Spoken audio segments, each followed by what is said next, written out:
Welcome to Compound Insights, a podcast by CFA Society New York. I'm your host, Rob Rowan.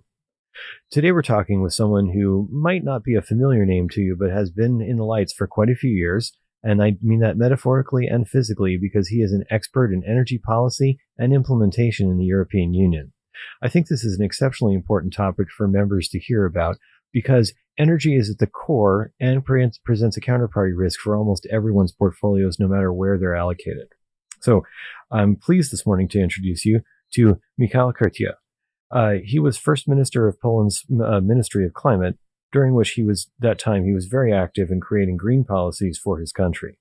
Before that, he was appointed to a much larger role as the government representative to the presidency of COP24. We're on COP28 now, in case anyone's keeping up. During those years, he was also Secretary of State in the Ministry of the Environment. In December 2018, he became COP24 president, which effectively was the implementer of the Paris Agreement, which we are in some stage of now.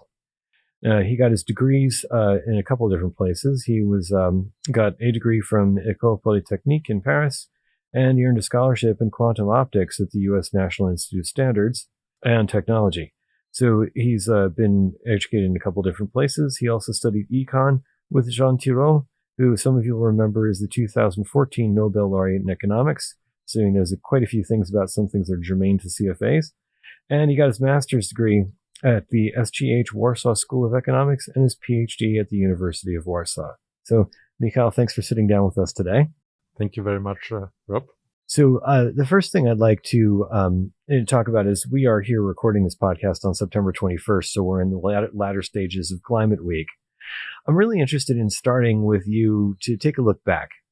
Does anything that you experienced during your presidency of COP24, and how do you see where we are right now as our discussions are going on still around ESG implementation in Europe and around the world? Thank you very much, Rob, for a question. It reminds me of my COP24, and I had the same kind of dilemmas where the world is heading, how I should organize 196 governments, parties, right, bringing COP24 to in Katowice live.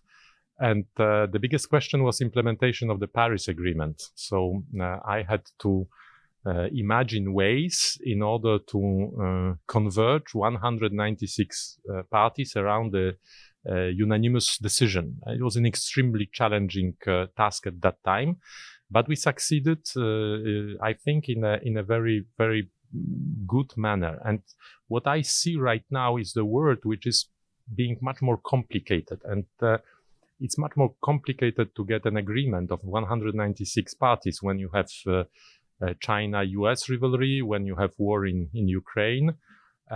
So the world is fragmentating, and my COP in Katowice, I think, was the last big COP where we were able somehow to align people across the planet for a bigger good. And the question is that I see right now, trying to help also my colleague Al Jaber right now, COP28 president designate with couple of initiatives, with methane reductions, with creating a dedicated tool, a methane fund, in order to support the implementation all across the globe. But I see that the appetite for widespread big initiatives across the globe has vanished. Right. Right. That is, I guess that slid partially on some of the pressures that have developed domestically around global inflation. So people are just more domestically focused. But I also wonder if this is also part of what might have been a diminishment of the globalization trend that existed for the 25 or 30 years before that. Absolutely. This is something I observed already in 2018 in Katowice when I was discussing with my Chinese and American counterparts in order to bring them to the table and to make them sign the Katowice rulebook. So the rulebook implementing Paris Agreement, 100 pages of very detailed rules. Without them, Paris would have been dead. I mean, we wouldn't have Paris Agreement. Right. And at that time, I already sensed that there was a tension mounting between two countries. Mm-hmm. And right now we are in a very different world. And you are completely right. I mean, people are right now very much focused on domestic problems. I have been also to recently to ASEAN summit in Asia. And you see also very angry comments against Europeans saying, okay, you guys, you are exporting right now to us inflation, raising energy costs. I mean, probably you followed in Bangladesh last year. We, as Europeans, we diverted an LNG cargo just ahead of entering into Bangladesh. And then it was 57% Celsius heat in Bangladesh. There was a blackout. Right. And you have right now people saying angrily, okay, guys, what you are doing in Europe, are you able to control yourself? Are you able somehow to be a reliable partner for the world, for the growth? Right. And the Asians are very, very keen on pursuing the path of growth. They consider, and ASEAN countries in particular, that the epicenter of growth is right now there. And so we really face this challenge of a fragmenting world and of a world where globalization is right now understood differently. There is more of, let's say, autonomous strategy discussions, of nearshoring, of making sure that we keep our industrial base close to our territories. So these are the lessons of COVID. Right. And these are the lessons of war in Ukraine. Right. Well, let's dig a little deep into Europe, because it is an exceptionally interesting place. You know, when we had our first shifted a lot of our content towards ESG topics, one of the speakers here who was in this room where we're recording this podcast said the U.S. For ESG is mostly the G. Since then, what we've had is a big change, but in very different ways between the U.S. and Europe. So, a lot of the change seems to have come in Europe from regulation. And a lot of change in the U.S. seems to be coming from changing customer patterns, who are demanding that companies do these things. And so it's coming out a little bit different. So where do you see policies going in the EU as a whole right now? And then we can dig into some individual countries, because they can obviously go in very, very different directions also. But let's just stay on the EU as a whole for a second. Maybe let me adopt a little bit a more general view. We went through last year, 2022, in Europe through a shock therapy. Right. Or to be precise, Western Europe went through a shock therapy. Yes. Because it didn't realize that Europe was so much dependent on Russia in terms of supply of energy, in particular of gas, right, which gas. Was shipped to Europe via pipelines. So 1/3 of European gas has been provided by Russians. Right.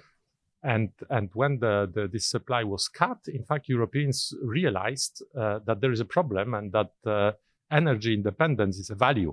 Right. And in a way, that was not the case. When I'm saying Western Europeans, a different approach was taken in Eastern Europe, in countries like Poland or Baltic states, Slovakia. People were very much exposed to problems linked with supply of gas from gas. Right. And so these countries adopted much earlier diversification strategies. For example, Poland built an LNG terminal. It built a pipeline to Norway. So when the war erupted, I mean, Poland was ready to face this interruption of gas, but the biggest gas market in Europe, Germany, right, and Italy also were not, and they didn't have any LNG terminal. So we had a big hole arithmetically in the heart of Europe in terms of gas supply, and so we avoided the enormous crisis by alignment of stars in a very, very particularly lucky manner for Europe, because we had a very, very mild winter. Mm-hmm. Yes. We were expected to have a lot of technical problems with hydro, with nuclear, and we avoided them at the last moment in Europe. We had LNG demand in Asia, which was historically low. Mm-hmm. Mm-hmm. Yep. And last but not least, European citizens adopted a very energy efficient behavior just as a way to show support, patriotism against Putin's invasion. Right. So indeed, we were very, very lucky in Europe, but there is a sense in Europe that we are at a turning point in terms of energy, because we lived in a world where nobody somehow cared about energy independence, and people were just developing very, very brilliant, very intelligent strategies, turned into regulation, as you are saying. Right. But at the end, the reality check was very brutal. Mm-hmm. And that reality check, I presume, also continued as the price of electricity stayed pretty high, and we had a globally very warm summer. Do you think that sort of physical relationship with, sweating, for instance, and, or turning on your air conditioning and thinking, wow, that's going to cost me a lot. Do you think that is having an impact on how policy is going to roll in the future? Oh, obviously. Yes, obviously. You can see people in Europe, especially in southern countries, France, Italy, Spain, Portugal, Greece, but also in northern. I mean, in Poland, for example, we have increasingly problem of water shortages. Yes? Right. So people do realize that there is an issue with energy. But I think that Europe in this regard is still looking for its own path. Right. Because if I take a little bit a broader perspective and a little bit simplify things, there are three levies that you can use in order to decarbonize. Right. First is gas. America substitute massively coal for gas. Gulf countries are doing the same. And this is decreasing CO2 emissions, CO2 intensity of economy. And Europe doesn't have any gas. Right. So first. Right. Second, you have clean tech, renewables and storage, PVs, wind, batteries.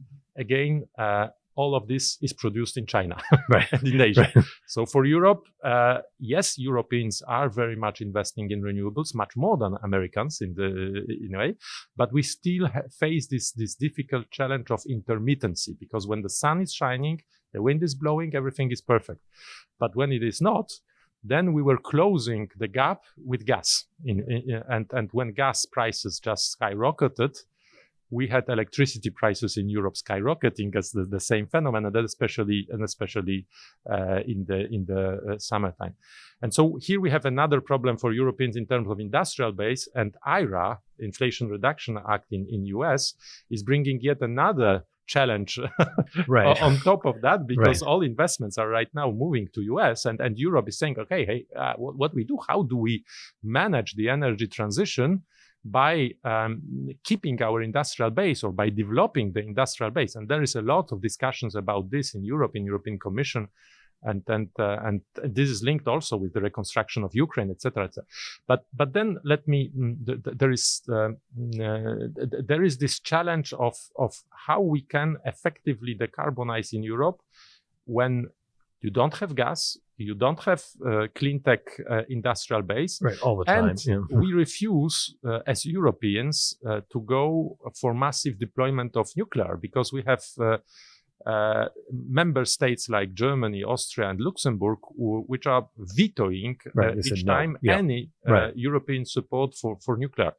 So we have a challenge in Europe in order to find the right answer after this shock therapy. I mean, and obviously, the answer will be going in terms of decarbonization, in terms of de-risking also European supplies from energy shocks from abroad. But the way to do it is still very much under construction. Right. So I'm glad you said it that way, because this is part of the takeaway for the people who are listening to this podcast. Is everybody who's listening to this knows that when investments are all going in one direction and there is a massive need for them in the other way, you deploy money through the private markets to the place that needs more money, right? That is a fantastic way to get a decent return and probably lower risk.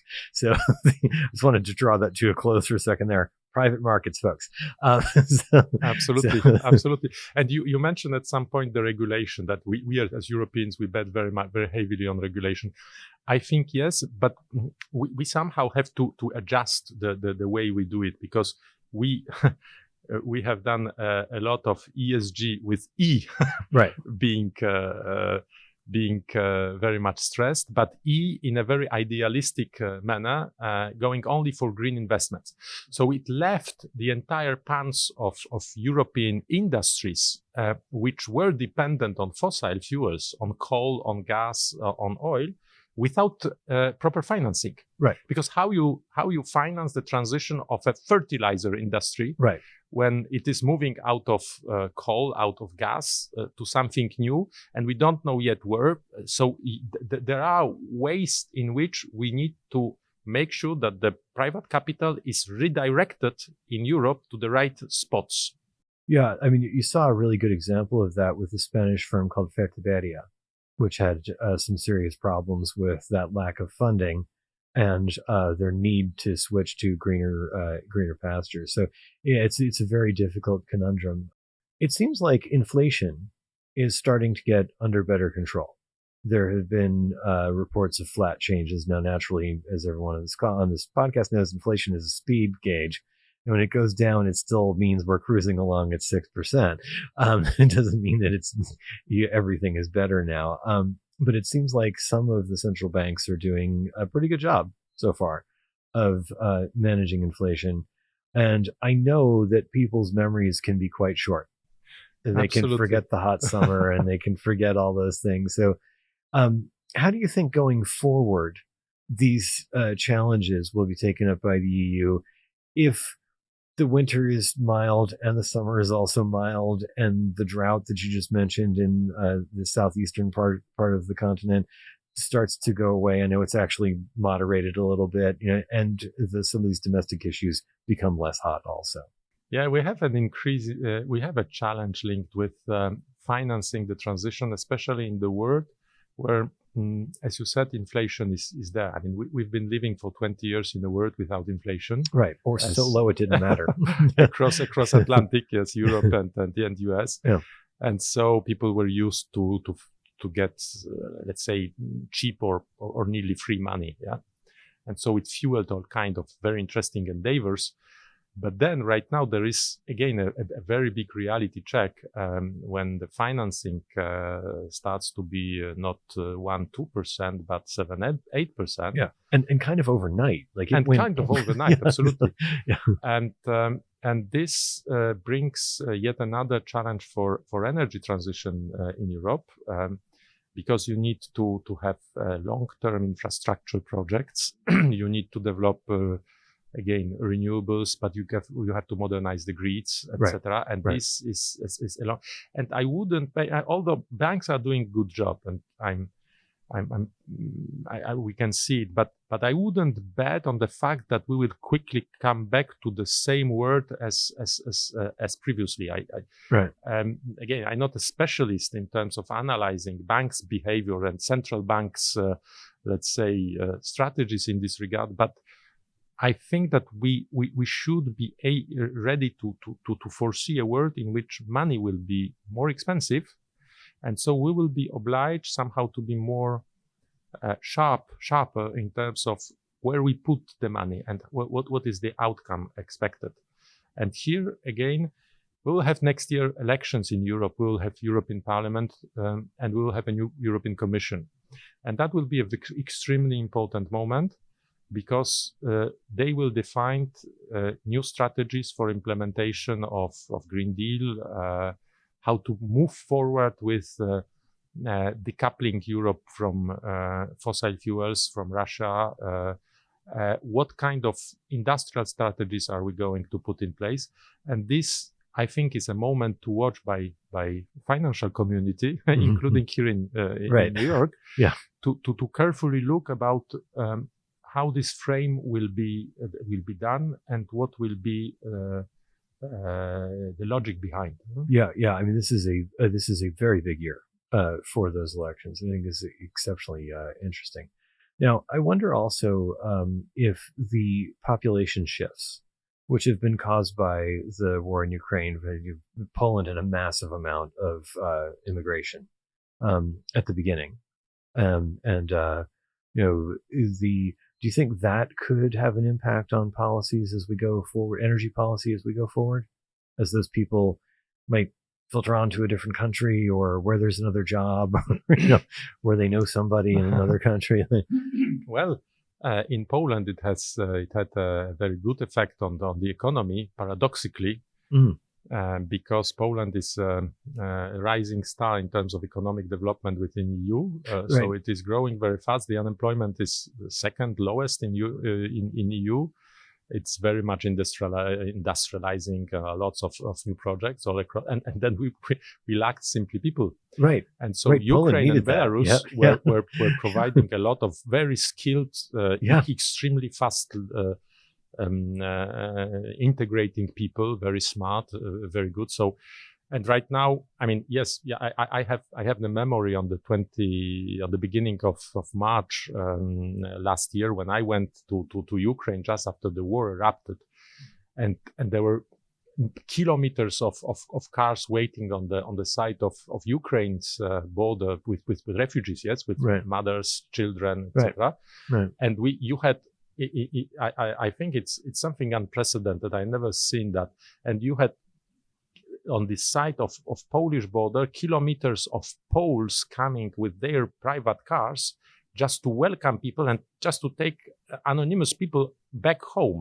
Right. So you have 2 or 3 million, at peak it was 3 million people just arriving in Poland, not a single refugee camp. All of them were simply accommodated within families. Right. Obviously, it has a limit. Obviously, there is a challenge, and obviously, we want also Ukraine to prosper. I mean, they need somehow to come back. But still, you have 1 million, 2 million people from Ukraine in Poland, 1 million women basically, because men are not allowed to leave Ukraine, and 1 million children. Right. And how do you manage schools, hospital systems, social security issues? I mean, it's an enormous challenge. Right? Yeah. It's but it is an enormous challenge that was born by a very beautiful intention. It's lovely, and perhaps we could leave it there. that is a wonderful place to leave it as you think about the generosity of human kindness. So, thank you, Mikhail, for being here. This is fascinating. We've got a lot of things for everyone to think about. Thank you very much, Rob. My pleasure, and hope it serves. New York finance community and CFA. I think will. So on our next podcast, we will be interviewing someone who in the U.S. I think was a real trailblazer. She started the first ethically focused ESG fund. So that'll be on the next podcast, and we'll see you then.